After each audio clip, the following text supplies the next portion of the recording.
ለካ እናንተ የታገላችሁት ለብር ነው። እናንተ የታገላችሁት ጆዋር ኢቭን ወርቅ እንትኑ ለኔ ይሁን ይሄን ያህል መሬት ስጡኝ። እናንተ የታገላችሁት ለጥቅም ነው። እኔ ቁጭ አልኩና ሳስበው አሃ ለካ ፖለቲካ ማለት ይሄ ነው። እኔ ደግሞ የታገልኩትኝ ለህዝቤ ውሃ እንዲደረግለት ነው። እኔ እኮ የታገልኩትኝ በሰላም ወጥቶ እንዲገባ ነው።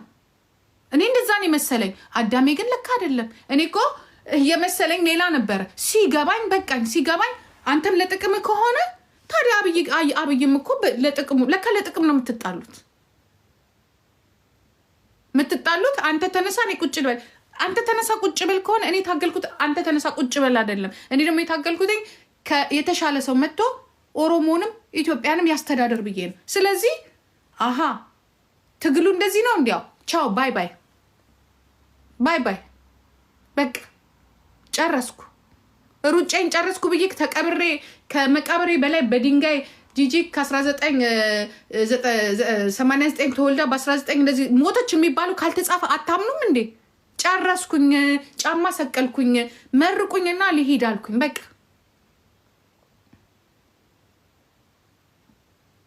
በእናንተ ቤት ማለቅ የሚባል ነገር የለም። እኔ እኮ በፕላን እኮ አይደለም የገባሁት።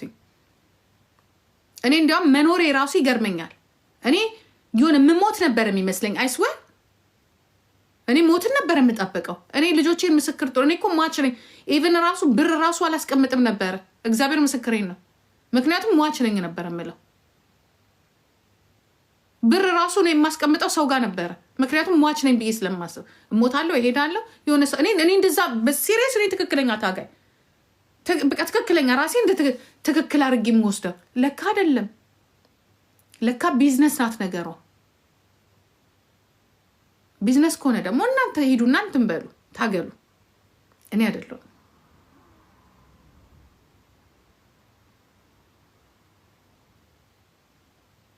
አሁን ደግሞ ሁሌ የሆነ ነገር ይምጣ ሰበብ መሆነው እኔ ዝም አለች። አሁን የሚሉት እነሱ ምንድን ነው? እንደዚህ ሰው ሲሞት አያገባኝም ብላለች። ምን አገባኝ? አያገባኝም። አዎ አያገባኝም። እደግሟለሁ፣ አያገባኝም። እናንተ በተገዳደላችሁ ቁጥር እኔ ማነኝ? እስቲ ንገሩኝ። እኔ ማነኝ? ምንድን ነኝ? ሚኒሻም ሲገደል እማየውን በሙሉ ማነኝ? እስቲ ማነኝ? እኔ ማነኝ? የኦሮሞ መሪ ነኝ? ምን አለኝ? ጥይት የለኝ፣ ታንክ የለኝ፣ ግሩፕ የለኝ፣ ድርጅት የለኝ። ማነኝ እኔ?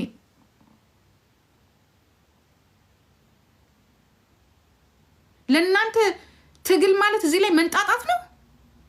እዚህ ላይ ማውራት ጠራራራራ ብዬ ማውራት አለብኝ። ወሬን የሞተውን ሰውዬ ወሬ ነው የሚፈታው ወይስ ኦኬ እኔ ስላወራውኝ የዓለም ህዝብ ይሰማኛል? የፈረደበት የኢትዮጵያ ህዝብ ነው የሚሰማኝ። በየትኛው እንግሊዝኛ ላይ ሲኤንኤን ላይ ወጥቼ ነው ወይስ ቢቢሲ ላይ ወጥቼ ነው? ድሮስ እሺ መሪ አለን በእንግሊዝኛ የሚጻፍ ትዊተር ላይ ምንልቀቅ ምንም ማለት የሆነ ግሩፕ አለን። አሁን ምን አባታችሁ ግማሻችሁ ከመንግስት ጋር ነው 90% ከመንግስት ጋር ነው የሚሰራው። 10% አኩርፎ ይተቀመጣል። እሱንም ስራውን ትቶ ኢቭን ታይ ነው የሚሉኝ እኔን ራሴ ታይ አቅሙ ያላቸው ማን ነው ዲፕሎማቲክ የሚሰሩ የፈለጉበት እግራቸውና ኢሜይላቸው መግባት የሚችሉ ሰዎች ካቆሙት እኔ ምን አባሽ ሆነሽ ነው ጂጂ ይቺ የተረፈችዋን እድሜሽን እንኳን ተደሰተሽ ማትሞቹ ምን አገባኝ? እኔ እኮ በእኔ እኮ አይደለም ድሮ እኔ እኮ ሚዲያው ላይ ልቆጣጠረው እንጂ ከኔ የበለጡ ሰዎች ነበሩ። እነሱን ነበር የምንደግፈው። መሬት ላይ ደግሞ ነበር ምን አገባኝ? እኔ አሁን እኔ ልምራችሁ ነ ልሰብስባችሁ ከዛው ትደዋወይና ከአንዱ ወንድ ጋር አካም ብለሽ ቂጥሽን ልትሰጣጭ ነው የምትሄጂው። አለቀ። ይሄ ነው ወይስ ለእናንተ ትግል ማለት ኦሮሞ ሚዲያ ላይ ተሰብስበው ይሄ ማለት ነው? እሱን ነው የምትፈልጉት? ነይ የምትሉኝ ለዛ ነው። አልመጣም። አንግባባም በቋንቋ ሻውሬ። እኔ ደግሞ ቋንቋውን አልችልም። ቋንቋን ከሚያወራው ሰው ጋር ከተዘበራረቀበት ሰው ጋር እኖራለሁ። በቃ አለቀ። ከዛ ላይ አትጥሚኝም። በቃ እግዚአብሔር ምስክሬን ነው የምላችሁ፣ አትጥሙኝም። በተለይ እዚህ ሚዲያ ላይ ማቃችሁ አሁን ቁጭ ብላችሁ አንጣ እንትኔ ግንባሬ ከእናንተ ጋር አይግባባም። በቃ የማይመቸኝ ቦታ ላይ እኔ ጂጂ ማንም አጨናንቆኝ እንድቀመጥ አልፈልግም። አይደለም ትግል ለምን የገነት በር አይሆንም? ባልገባ ይቅርብኝ። አንጣጣም። ስሜን አታንሱ። ኑ አግዙኝ አላልኩኝም። ኑ ካከሌ ጋር የሆነ ቤቴ ስለተበጠበጠ ወይ ከቦይፍሬንድ ከኤክሴ ጋር ስለተጣሉ አግዙኝ ብያቸዋለሁ። እኔ እኮ በቂ ነኝ። አሩን ለማብላትም እኔ ልንገር ድፍኑን አፌን ልኔ እንደ ድሮ ልባል ግብል አልኩሽን 16,000 12,000 ሰው እየመራኝ እየተሳደብኩኝ እኮ እያንቀጠቀጥኩ ቁጭ ማለት እኮ እችላለሁ። የጠፋብኝ መሰላችሁ እንዴ? እሱ አይደለም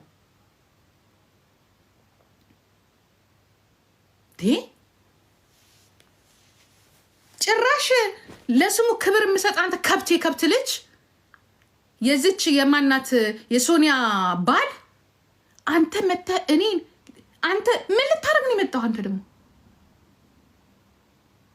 በውስጥ የምታቦኩት ለዚያም በስመ ወለጋ ነህ። አፈር ብላ አፈር ያስበላ። ያ አንተ እኔን የታቀኛለህ ሲጀመር አንተ እኔን ከዮኒ ማኛ ጋር አጀንዳ ይዘው ነው መተው የሚበጠብጡት ትለኛለህ። ምን አይነት አጀንዳ ዮኒ? አሁን እዚህ ላይ እውነት ለመናገር አንዳንዴ ሰውን ጀጅ ስታደርጉ ማለት ዮኒ ሶሻል ቲክቶክ ከተው ስንት ጊዜው ነው? እንደ ፋስት አሁን ስንት ጊዜው ዮኒ እንደ ድሮ ይመጣል? ቲክቶክ 3 ወር 2025 ላይ እኮ ቲክቶክ የለም እኮ። ሁላችንም ወደ ዩቲዩብ ወደ ሌላ ቦታ እየሄደ ምን ልናደርግ ነው አጀንዳ ይዘን የምንመጣው?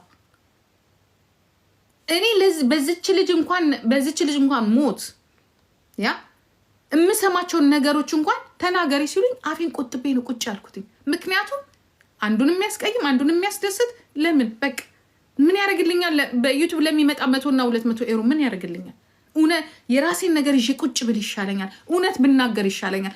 ማናችሁ የምትዘባርቁትን ነገር ይዤ አልወጣም።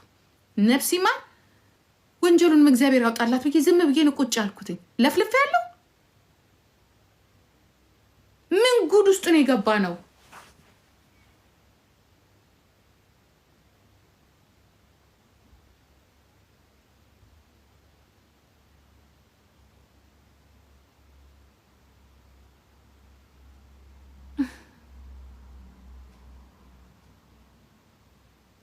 እስከ መቼ ነው ሰው በራሱ የሚዋረደው? ሁሌ ትመጣላችሁ የኔን ስም እኔን ከማንም ሴተኛ አዳሪ ሸርሙጣ ጋር ለወለደ 3 ልጅ ወልዶ እንኳን አራስ ሆነ አብሯት ላልኖረ ሴት እኔን ታመሳስሉኛላችሁ። ኩላሊት ስለሰጠ እሰየው ጥሩ ነው። እኛ እኮ ይሄን ነገር አደረግን። ኔክስት ደግሞ ከኛ የበለጠ የሚሰሩ እህቶቻችን እንዲመጡ ደስተኞች ነን ባደረገችው። እኔ አሁን እንዲህ ነገር ስላደረገች ደስ ነው የሚለኝ። ከሌላ ሰው ጋር ግን አላወዳድራት። እኔም የራሴ የሆነ የሰራሁት ነገር አለ፣ ሌላውም የሚሰራዋል። ድምፁን ደግሞ ሳያሳይ ደግሞ ስንት ጀግኖች አሉ። ድምፃቸውን ሳያሰሙ ያላቸውን ነገር እየረዱ ደግሞ የሚሰሩ አሉ። ግዴታ እኔ እና እሷ አንታረቅም፣ መታረቅም አልፈልግም። ሂጂና ቂጥሽን ገጥመሽ እዛ ሁኚ፣ አለቅ።